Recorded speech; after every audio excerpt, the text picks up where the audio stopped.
Hi guys, and welcome to your daily tarot reading for Wednesday, the 10th of February 2021. Thank you for joining me. I'm going to use the Tarot of the Celtic Fairies for today's reading. Let's have a look at what the cards want you to be aware of and what energy you'll be working with on Wednesday. So let's have a look. I'm going to choose 3 cards to see what the Tarot wants to say about this day, what's coming up for you, what the highlights are, and really important areas for you to focus on, what's supported, what isn't supported. Let's have a look. First card. We've got the King of Swords spinning around a little bit. Okay. Then we've got 2 cards. We've got the Lovers.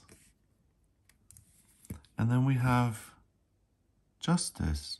Wow. Very evocative cards, very dramatic. This is such a romantic scene, and here we've got such tension going on, and even here. So heightened emotions and really severe states of existence. Here, regret and loneliness and kind of feeling beaten or victorious or triumphant. It is kind of a bit spinny. It could be interpreted in different ways. So I'll have a look at that in a second. Then we have this blissful state of love, and here we have this awful state of judgment. So you may feel a little bit isolated at times today, that you kind of experience moments where something is going on for you emotionally, and when you really go off on your own little mission. Because the emotions are so strong, it's something that you can only process yourself. It's not something that today you want to articulate, and it's just something that you want to go through. So the important thing is to connect the cards and to realize that even though you may be having a unique experience, that doesn't isolate you from other people. The fact that you're having a strong emotional response to something does not mean you cannot have positive connections with other people at the same time. So it's important to remember that, because it's going to feel like you are on your own little journey and like no one can intervene or help or even offer you anything. So just be aware of that. And if you do feel isolated and like you're walking your own path and it feels lonely or daunting, then reach out for help and make sure that you let other people in on what you're going through. So first of all, the King of Swords, it's interesting because he's at the top of the mountain, right? And he's put his sword in the mountain, kind of claiming it. His cape, or well, his butterfly wings are flying in the background. So this is the fairy deck, so obviously, but it does kind of look like a cape. So it's like something a king would wear when riding into battle, so that other people can spot him. And then being alone at the top of the mountain, the cape kind of blowing in the breeze, it's kind of that the worst is over and the conflict is behind you. So it should really evoke a feeling of victory and triumph and overcoming difficulties. But it's an odd image because he looks almost like he's grieving. The wings are kind of behind him, nurturing him and supporting him. And the sword has been stuck in the ground, so there's a specific focus, but it doesn't evoke much joy. So the King of Swords is a card that is all about clarity, no ambiguity. You make decisions, you see things clearly, you rely on your own judgment. You think along the lines of, I've been here before, I know how I dealt with this in the past, this worked, this didn't work, so I'm going to lean on the side that did work in the past, and I'm going to work my way through problems and obstacles by understanding them, making sense of them, and working my way through them. So the fact that this king is so ambiguous, we've got grief, we've got victory, we've got intense emotion, we've got this sense of being nurtured. Also, we've got this being a little bit out of proportion. This mountain, it could be something that's huge if you kind of zoom out a little bit, but if you zoom in, it could just be a tiny little hill that you skip onto. So even that doesn't make sense. So I think when it comes to your perception of things, just be a little bit careful, because the first thing that I wanted to point out, or the cards were telling me to point out, is that make sure that you don't see yourself as this isolated individual. Okay, fine, done. So now you're getting information from other people, and you may even defer to the wisdom of other people. And that means that you don't have all the answers. If you did, you wouldn't need to connect with other people and remember that you're part of a group. You could just go off on your own little mission and succeed. So if you do feel something strongly, if you feel that this is the only way to look at things, I am right, anyone who even questions me is going to get a piece of my mind, then you know you've gone wrong a little bit, that this wonky King of Swords is affecting you a little bit, and that it's important to double check information and to realize that there are other ways of looking at the world and your life. So whether you feel at the top of a mountain, then enjoy that, great. But if you feel like you've been defeated and there's no hope, then just realize that there are other ways of looking at your situation and that things can be turned around. They aren't set in stone. They are flexible, and just kind of look for the light at the end of the tunnel. Ask for help to get there. The Lovers is a wonderful card. It reminds me of I Dream of Jeannie a little bit. She looks like Barbara Eden a little bit. We've got this fairy, beautiful fairy, kind of glancing at this resting lover there, and she's full of admiration. Oh, he's holding a magic lamp, so he's a genie. So it's a magical connection between two divine beings, and that's what every love story is. It's really being seen for who you are and for the unique spiritual being that can never be replaced, and really having someone look at you with those kind of open eyes. Because that's really, I think, a lot of people, when they say, I want a partner, I want someone to share my life with, it's not just the companionship or the high of the love or the feeling that you're part of something. It's the sense that someone really perceives the best version of you and hangs on to that even if you fall short of it. And that's love. It's that caring, because they have recognized a really special, magical, untamable nature in you, and that's what keeps pulling them back. So that's what this Lovers card really brings to the surface, that it's this chemical, magical, spiritual attraction between you and another person that makes the relationship special.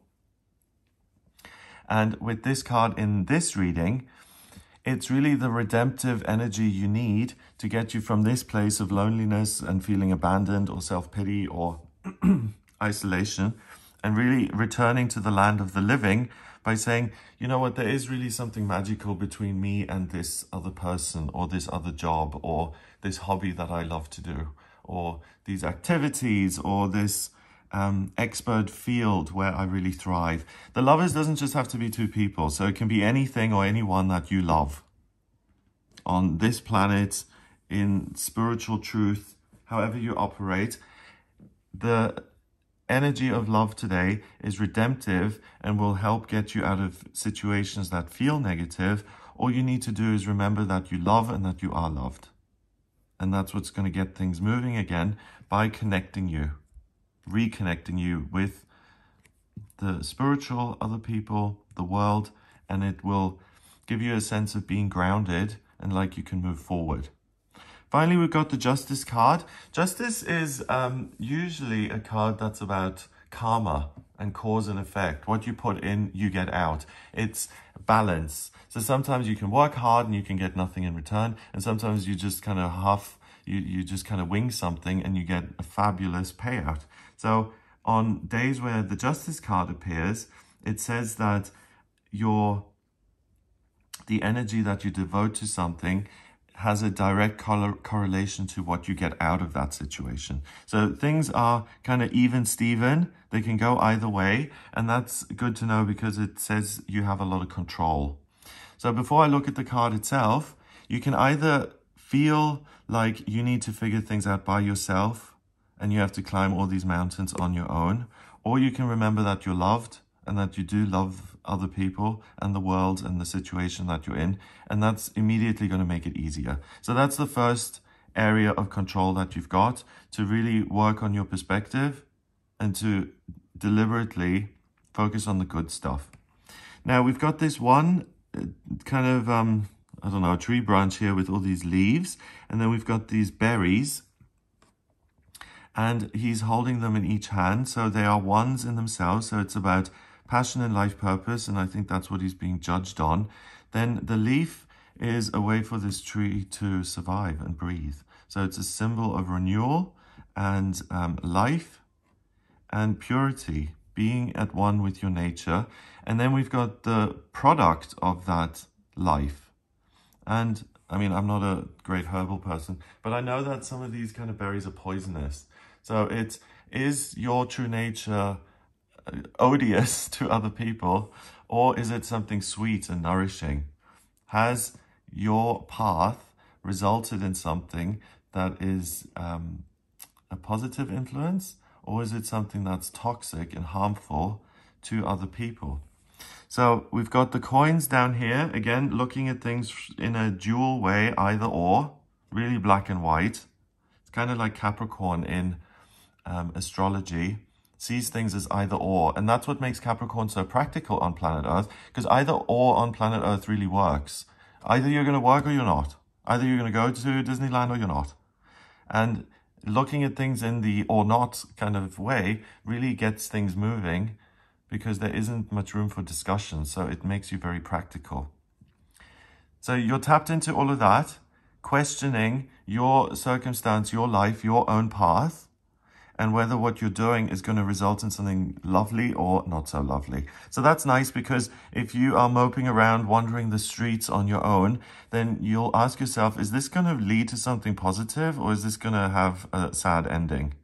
If I remember that the world is full of love, is that going to have a happy ending or not? And looking at this card certainly gives you a much better chance of having a happy ending. So make sure that you keep the focus on the positive, because on days like this, where it is black and white, you can have an either or experience. And then finally, we've got this little fairy here, kind of tied up and deferring to the wisdom of this authority figure. And it's justice from a legal standpoint. He's done something bad. He now needs to be judged. And we've got this pure being dressed in white with these golden wings, not judging him from a place of malice and saying, you were mean to me when we were growing up in kindergarten, but saying, you know, this is the spiritual law of our community, and you've broken that. So let's see if we're going to punish that and intervene, or if we're going to leave you to your own devices, or what we're going to do. And it's very gentle. I don't really see a lot of rope around his hands. I really see this as deference, deferring to something wiser and bigger, and humbling yourself. And then the actual judge either saying, do you know what? You may need to have a timeout, or you can come back into the community. It really seems very benign. So don't be afraid of judging your mood or what's going on with you, and really check in with yourself and say, are you maybe taking this a little bit too far? Like this feeling of loneliness and everyone's abandoned me and no one suffers the way I do. Are you really going a little bit OTT with that? And can we stop it and look at other ways of being? Same with this. Are you looking at a situation and, oh, this is the other side of the coin now. Are you going to the other extreme and putting on rose-tinted spectacles and saying, oh, this is my dream man, this is just perfect, and you've known him 3 minutes? So it's about keeping a balanced view on things, trying to not exist in the land of either or, but combining negative emotions with positive emotions, seeing the whole circle rather than just one half or the other, realizing that you don't have all the answers, and by working and trying to balance out your perspective today, you'll be of service. The number 11, you can be of service to yourself, really have a great day filled with positive things, and you can be of service to other people by presenting yourself in a way that is positive and lovely to behold from the point of view of the other person. Or you can do yourself a disservice and just sink into negativity. And remember that the king is a swinger. He's not reliable. He's not a reliable narrator the way he usually is, because the King of Swords has all the answers and makes the best decisions, but he was floating around. So Mercury is in retrograde. it is likely that you may get the wrong end of the stick at the moment. So don't think just because it seems real to you and you've made a decision and you perceive things a certain way, that they are like that in reality. You know, if you're having dinner with someone and something is said where the other person sulks, someone who's really skilled and knows that other person can then say something funny to kind of bring them out of that sulky mode and to get them laughing again. Someone who isn't as skilled can say, oh, they're sulking. This is the real them. They must not like me. This relationship is over. It's the same dinner. It's just from one extreme perspective or the other. So if you're going to be extreme anyway, try and find some balance and try and do things in as much of a balanced way as you can so that you don't land on either end of these extreme things on this spectrum. Okay, so number-wise, we've got 11 and 6 is 17, and the king is 1. So that's 18. 1 and 8 is 9, and 9 is spirituality and completion. So everything is unified in spiritual truth. In a real-world setting, it's going to seem very dual. It's going to seem very separate. So it's your job to unify everything by trying to see the other side of the coin deliberately and taking actions which are tempered and balanced, and which are kind of like the temperance card in the tarot, finding the best of both worlds, combining them, and then moving forward. So have an amazing day. If you would like a personal reading with me about your life purpose or what you should be doing for work or what's happening for you in relationships or what ought to happen, what are your strengths and weaknesses when it comes to relationships, are you going to get married? Should you stay in the relationship you're in? What's happening with you in terms of career and savings and expenses? If you have any questions about health or anything at all, then get in touch with me for a personal reading. It's gregoryscott.com. On the front page, click on book your reading to order your reading with me. If you like this video, then please give it a thumbs up, hit subscribe and share the video online. Have a fabulous day and I'll speak to you tomorrow.